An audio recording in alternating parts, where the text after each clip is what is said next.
الذي عاجزت عن ناته أوهام الواصفين الصلاة والسلام على أشرف الأنبياء والمرسلين سيدنا ومولانا أبي القاسم محمد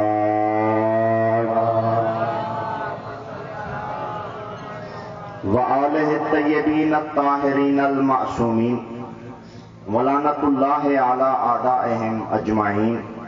اما بعد فقد قال الله سبحانه وتعالى في كتابه المجيد وفرقانه الحميد وقوله الحق. بسم الله الرحمن الرحيم. انما يريد الله ليذهب عنكم الرجس اهل البيت ويطهركم تطهيرا.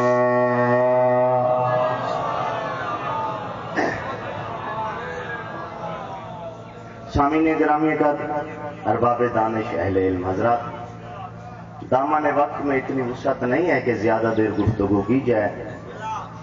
مختصر سی ڈیوٹی سندھ کے سامعین کی زیارت کرنے کے لیے حاضر خدمت ہوا ہوں. کچھ افراد جانتے ہیں، کچھ نہیں جانتے. 5 سے 6 سال ہو گئے ہیں مسلسل مجھے بی بی زینب سلام اللہ علیہا کی ذریعے پہ تعلیم حاصل کرتے ہوئے. بس دعاؤں میں یاد رکھے گا. پہلا جملہ آپ کی سماعتوں پہ نظر کرنا چاہتا ہوں. کائنات کا خوش نصیب ہے وہ انسان جسے علی کی محبت نصیب ہوئے. سادات بیٹھے ہوئے ہیں، بڑے پرانے عزتدار بھی تشریف فرمائے. کسی بھی مجلس میں، کسی بھی محفل میں میں نے علمی دعویٰ نہیں کیا کہ بہت بڑا خطیب ہوں یا عالم دین ہوں. آج سندھ کی سرزمین میں اتنا فخر ضرور کرتا ہوں کہ اس یونیورسٹی کا طالب علم ہوں جس یونیورسٹی کے دروازے کا نام علی ابن ابی طالب ہے. مولا سلامت رکھے آپ کو. مولا صاحب بسم اللہ صاحب. یا علی دیکھیں، لوگ کہتے ہیں کہ کس منبر پہ، کس مجمع میں کائنات کے رسول نے علی کے فضائل بیان فرمائے. میں کہتا ہوں کوئی ایک لمحہ نہیں ہے، کوئی ایک مجمع نہیں ہے، کوئی ایک منبر نہیں ہے جس میں پیغمبر اسلام نے علی کے فضائل بیان نہ فرمایا. مکے سے جا رہے ہیں تو فضائل، مدینے میں آ رہے ہیں تو فضائل، مسجد نبوی بنوا رہے ہیں تو فضائل، کسی کے لیے دروازہ کھلوا رہے ہیں تو فضائل، کسی کے لیے دروازہ بند کروا رہے ہیں تو فضائل، ممبر بنوا رہے ہیں تو فضائل، آیتیں سنا رہے ہیں تو فضائل. میں کہوں گا یا رسول اللہ پل پل لمحہ لمحہ علی ابن ابی طالب کے فضائل بیان فرمائے. کیا یہی چاہتے ہیں کہ علی فضائل کی وجہ سے بلند ہو جائے؟ آواز رسول ہے کہ موشن یاد رکھ، میں یہ نہیں چاہتا کہ علی فضائل کی وجہ سے بلند ہو جائے. ایک چھوٹا سا جملہ اس بڑے مجمع میں حوالے کرنا چاہتا ہوں. علی فضائل کی وجہ سے امامت کا آفتاب نہیں بنے، علی فضائل کی وجہ سے اسلام کا نواب نہیں بنے، علی فضائل کی وجہ سے بلاغت کا چراغ نہیں بنے، علی فضائل کی وجہ سے جوہر میں عمران نہیں بنے، علی فضائل کی وجہ سے جلال میں شیر یزدان نہیں بنے، علی فضائل کی وجہ سے حکمت کا سلطان نہیں بنے، علی فضائل کی وجہ سے تقدیر خدا کا حاکم نہیں بنے، علی فضائل کی وجہ سے تعلیم شریعت کا عالم نہیں بنے، علی فضائل کی وجہ سے خلافت کا تاجدار نہیں بنے، علی فضائل کی وجہ سے خدا بند عالم کا مختار نہیں بنے، علی فضائل کی وجہ سے رغبت حق کا آئینہ نہیں بنے، علی فضائل کی وجہ سے رسالت کا نگینہ نہیں بنے، علی فضائل کی وجہ سے زیور صالحین نہیں بنے، علی فضائل کی وجہ سے قطب الاقطاب نہیں بنے، علی فضائل کی وجہ سے حبیب الاحباب نہیں بنے، علی فضائل کی وجہ سے حلالی حرامی کی پہچان نہیں بنے، علی فضائل کی وجہ سے جبرائیل کا استاد نہیں بنے، علی فضائل کی وجہ سے علی نہیں بنے ہیں بلکہ فضائل علی کی وجہ سے فضائل بنے ہیں.